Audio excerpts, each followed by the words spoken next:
Hi everyone, this is Tash Good again, just trying to sort out my camera. It's just hanging from a broken bracket thing that I bought off the internet. I'm hoping it's going to hold. This is a follow-up from my previous email, my previous video on this, my personal standard size Wunderspec with my DIY fish version 5 S3. Sorry, a bit wonky. I've only just had knee surgery a couple of days ago, so I am on painkillers. So my brain is a little bit fuzzy. So please bear with me. As you can see, my nails are all grown out because the surgeon only let me keep my fake nails because he could still access the nail beds for circulation or whatever. So please excuse the grown out nails. I've got an appointment next week to fix them up. This is a very quick video while my husband just smashed some breakfast down my throat and done this straight away while my husband and my daughter are out at Little Athletics, so I can sneak this video in before they come back. So just getting myself organised. Excuse the corner of my laptop, I just can't get the am I going to be able to twist this without making it fall? Don't you bugger. Behave. This is only going to just fit. I just can't quite adjust this properly. I think this is going to fall at any moment. If anyone's got any ideas on something that holds a phone still, that's out of your way, you don't have a tripod in the way, please let me know, because this is a frustrating process. Anyway, so I've got this A5. Got two, as you saw probably earlier. Got the A6 and the A5 this year, just to muck around. Loved the DIY fish, but you've got to print it out, you've got to cut it out, you've got all this process to do. You can choose all your different paper thicknesses and all that sort of stuff. However, that's really time consuming. You've got to do that every month, and you've got to washi tape to protect the rings. I have done Traveller's Notebook previously, but come across similar problems with the thickness and having to cut them all out and sort all that out. So I thought I would try the Hobonichi because the setup is similar to DIY fish, because you've got your squares and how it's divided in a lot of fishes. I mean, I'm sure it's a common concept. I don't think one started before the other and the other's copied. I think there's just such a sensible layout that I think DIY Fish has probably been doing this longer anyway. And this is a really sensible way to set up diaries, and it was an easy transition for me from DIY Fish to Hobonichi because it's squares in the way it's divided and all that sort of thing. And you don't have to print them out. And this is in Tomoe River paper, which is really, really thin, but quite tough. Now, the yearly setup here, which I'll show you how similar it is. So this is the yearly setup that I've got in my DIY Fish. Sorry, my brain is vague. The pink is my daughter's study periods, the blue is my study periods, with swap back exams. So I number each week. That's important because that tells me what I've got to do for each of my study weeks, because it's usually a different topic per week. And my daughter's is important because she's got show and tell and other activities to do. So in week 3 she's got to do this, week 4 that, and all that sort of thing. That is important when I've got to add other things in there, which I'll show you in the Hobonichi.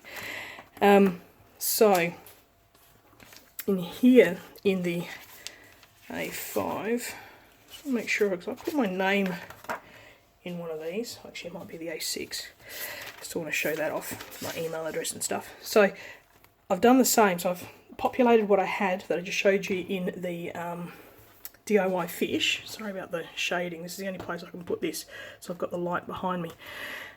Done the same for this year. A lot of space here, which is great. You can do tracking, so I've got a legend up here that it just shows me where birthdays are, at least on the map, and the star is when I've got to charge my back. I've got a spinal implant, a stimulator implant, to charge it back for a motorbike crash that I had many years ago. But anyway, I have to charge it every week. The battery got flat, and that's why, because it took me 2 weeks to charge it. That's important for me because if batteries only have a certain amount of life cycles, and if you let it go flat too often, you've got to replace it, and it's $20,000 just for the battery itself, and I've got to pay that in cash because I've got to pay out. But anyway, Then next year, so this is where this yearly thing starts to get important. So my husband goes on 7-month deployment at the end of January, and I'm juggling a couple of different subjects that are in different sync for the study period. So the blue is my law subject and the green is my non-law subject. My law subjects are studied in trimester, and they're 10-week blocks, and this comes under the normal semester, which is a 13-week block. So they don't match, as you can see with all the numbers. So it's a lot to... I can't keep that in my head, so I just got to put that on paper to keep up to date, and that just shows when my husband's away, and the green is when my daughter's Oma is away, so that I can keep track. Now, what I did show, the problem with this paper and compatibility with pens is I've always using the friction pens on my regular paper in the DIY fish. Great, because you can just rub it out and it's fine. But with Tomoe River paper, when you rub something out, it stretches the paper. I don't know if it's going to show. If I can show the paper there, see it's stretched. And here I gave that a really good rub. Well, I was testing it. I did it with a blue or a black pen, and I wrote something down, and when you rub it rubs out on the other side. It didn't do it with the pink for some reason. Don't know why. Maybe because I did it thickly, but it should have done it with the writing here. So I think it's perhaps intermittent with the pens and the colours or the type of ink. I don't know, but you got the risk of damaging the paper when you rub it out. Particularly if you rub it out when it's wet, which is what I did there. I think I started tearing the paper. But anyway, so I moved over to buried to these guys, which I've had laying around for ages. The Staedtler Tri Plus. They're good. You can't rub them out. They fit in the stencils. The frictions do not fit in the thinner parts of the stencils, but the Staedtler does. This friction, I might add, is a 0.7. I don't know about the 0.5s or the 0.3s, but I think a lot of it is not to do so much 0.5, 0.7. I think it's just the actual end of the tip or the shape of the pen is too thick. These, can't even think of the word, these stencils, I wanted to call them staplers for some reason. Far out, yay codeine. These stencils are great, however, they do have this, the green one has a weakness because it's got nothing to do with the quality, it's just the design. You've got lots of little lines through here that just weaken the stencil, and over time it does break. I've had this one for about 3 or 4 years. And I was shoving this in a leather pouch or a leather pocket, so these slide in and out. One thing I wanted to say about this, the quality of the Hobonichi covers, is that I was expecting them to be a little bit rough. I'm used to having Von der Speck leather. This is a Touch Me, but I'm used to having the I've had all different types of Von der Speck or VDS and Giglio leathers, so I've become quite a planner cover snob, really. And I was a bit reluctant in relation to the quality of these, but it's actually really good. It's pleasant to touch. It doesn't feel rough. They feel quite sturdy. You get a cover on cover, I think, because this is like a canvasy type material, that it would be prone to staining. And I think because this is made in Japan for Japanese, you would get a lot of rain and a lot of condensation. So that's why you've got these cover on covers to protect. You get a little board thing to write on underneath. Some people say they like them, some people they don't. I think these are great. They don't affect your ability or the ability to see the colour, even though it's a dark background. It doesn't affect it at all. Some people put laminated things in there.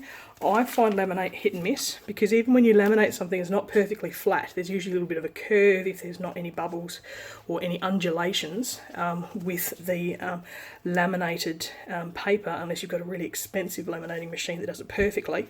These are really worth peanuts. I think they're like 100 yen, something like that, 160 yen, which equates to like $2 Australian, $2 Australian, which is ridiculously cheap. So if you're going to make an order and you can get one, add one of these, do it.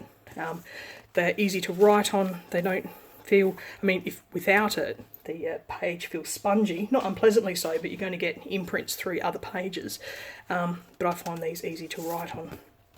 So you have your monthly spread. This is a trial that I have that's no longer going ahead for reasons I can't discuss, but that's work, so I've got that blanked out. This is my October spread out. These are my classes. This was my daughter's school holidays and when her Oma was away, so I knew that I couldn't rely on her for babysitting, or Alana wants to see her. Knee surgery on Thursday, major assignment due the next day, yay, but I did get it submitted, so I'm happy with that. And another thing with the brain is not working. Friction pens is that when you rub them out, you can't get rid of, you've still got a residual thing there. So originally I was going to try and, I usually work on the Fridays, and I was going to try and submit my major assignment here, but I got surgery instead, so I rubbed that out, and you still got the residual colour. With friction on other paper, regular paper, it disappears entirely. It doesn't, I find, on the Tomoe River. So that's not a blight on Tomoe River itself. It's simply just as a highlight that this paper, I don't think, personally, is compatible with friction pens. If someone else has a different opinion, let me know. But so you've got your monthly, you can put monthly tasks down here. I don't have a tracker, monthly tracker that I did with my DIY fish, so I've tried to use that in the yearly one. I've seen other people use the yearly for the trackers that I mentioned earlier. That's still a work in progress, so we'll see how we go. Then that goes to the weekly. One good thing with Tomoe River paper is it's fantastic for fountain pen ink, and that's just a Robert Oster fountain pen ink. Oh, I had these are just crossed out the stuff that I've done, so it looks a little bit blurry. I've used a this colour pen to cross these out, but the sheen on this is fantastic. My weekly to-do lists, which is what I had on my DIY fish, more room there that I can just write more stuff. I've just compressed it into here. That's easy, and you've got more room down the bottom to write stuff as well. And then you go straight to your dailies. Oh, actually, I might say in the weeklies, your day starts, I suppose you could squeeze it up to 5 AM, but it's the first ones is hourlies, all the way up to midnight, from 6 AM till midnight. I like that because there's stuff that I like to do when I get up. Fortunately, I don't have much time for sleep. Get up at about 5 once my knee recovers. Then I do a little bit of training. I don't do cycling up until my knee surgery, and then often I'm studying up until late. Then that's this week's stuff that I had to do, so I've still got more things to do because that hasn't been cleared out. And then you go into your dailies. At the beginning of every month you can write stuff of what you want to do for that month. I haven't done that for October because I've been too busy trying to experiment. So I have all colour-coded stuff, so purple is for family things, light blue is my personal stuff, blue is my study, pink's my daughter, and orange is to do with work, and so is brown. So I have plenty of room to write stuff. Ooh, good lord, we are drunk today. So I've got all sorts of room to put things. You've got your another schedule here. I know that's duplicating, but for me, you could either use it or not, but for my purposes I need to see my schedule so I know what I'm doing that day, because I'm a very visual person. If I don't see it, it doesn't exist. And then I can write down what I need to do that day, see what I can fill in, and like this. I mean, there's plenty of room. You've got your schedule down here. There's a little blind line. Actually, I might show you. Here's a nice dark one. Show you here. You've got your schedule under, say, look under 13. So you've got your times, and then next to 13 you've got some boxes. So if you're essential to do's and you've got like a little darker line underneath those boxes, it's really not that dark. You can just write over it. A lot of people do, so I'll use this as a bullet journaling thing. Yeah, stacks of room. I started off with the A5 thinking that I would downsize down the track, because I'll start off big and then I'll compress. I have a feeling I'm going to stick with this size because I got the I also bought this, which is, and I'll show you the zip stuff. Oh, actually, before I get to that, in relation to the study, so in this cousin size, so the A5 size, you get your yearly view, which I've shown you, the monthly, the weekly and the daily. But I need a book that is upside down. I need a book for my study. So that has all the stuff. I split this into my subjects. So this is my evidence subject, and this is my family law subject. So I write this down.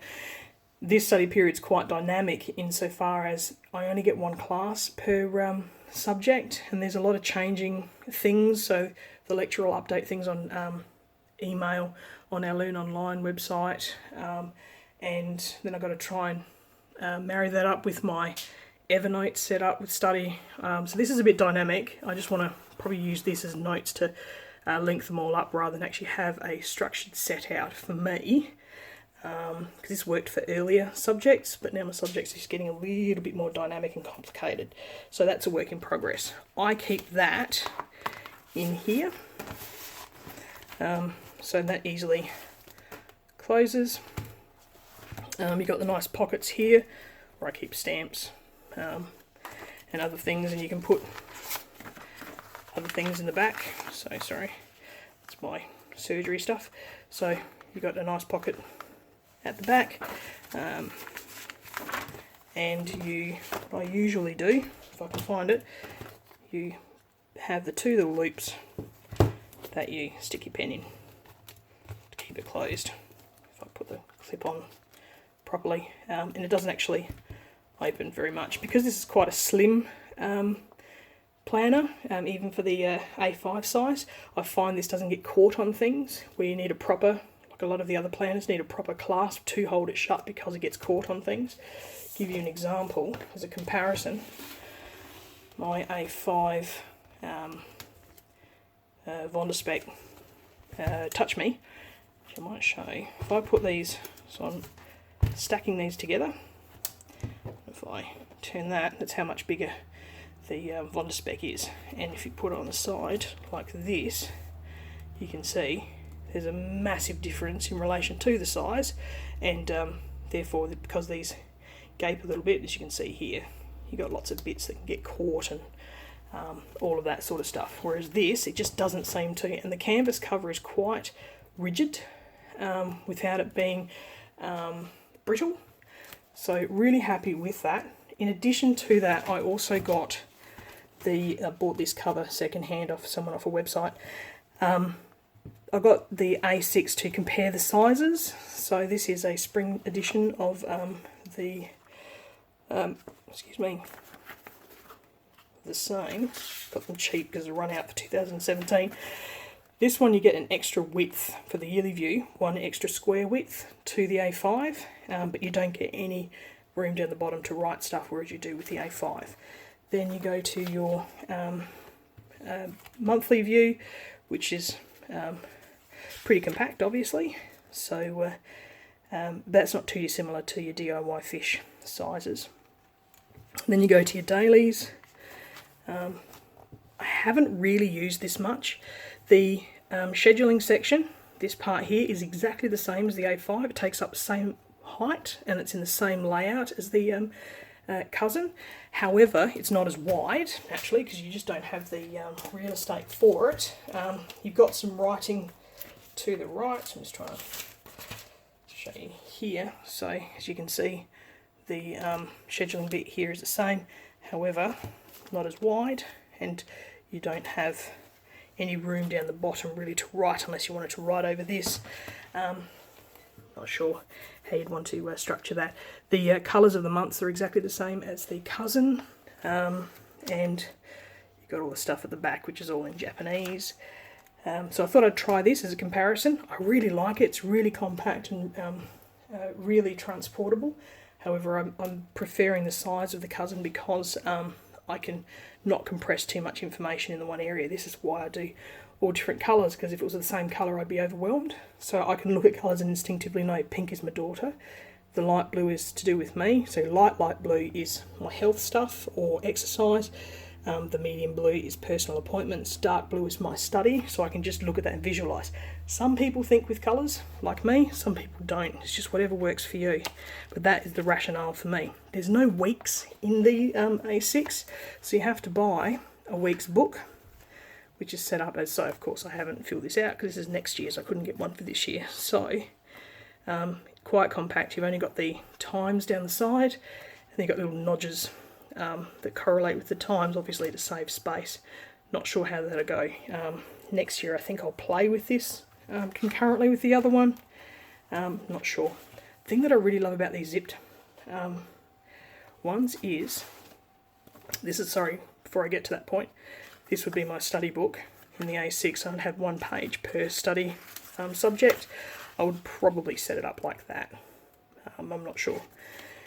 In any event, what I really love about this is it's got a massive back pocket like your VDS covers, Touch Me and some modifications, and the Giglio covers. Massive back pocket. That's the same with the Cousin as well as this original size. I love this feature because you can put big pieces of paper in without having to scrunch them all up. So if you got, I'll show you this one, if you've got the A6 in that, you just don't have the capacity to put an A4 size piece of paper. You'd have to fold it up 4 ways. Whether that bothers you or not, that would bother me. So I do like that cover. It's really good. This is 2017 pen, 2018 pen. Here's yellow.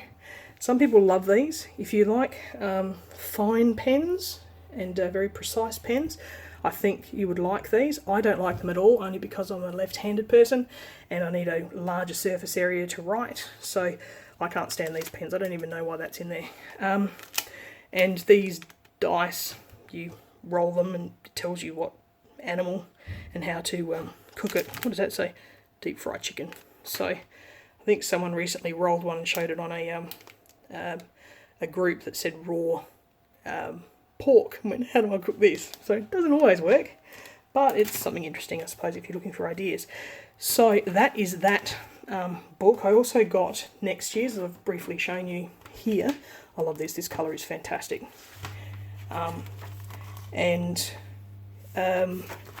This one is the English version, so you've got all of your things in English. The setup is slightly different here. That's the only change in that. Really love this because, well, this style, because you don't have to print them out, and they're really versatile. I've got the Avec version in the A5 already for next year, so we'll see how we go. It'll probably be an update video down the track. Thanks guys, bye.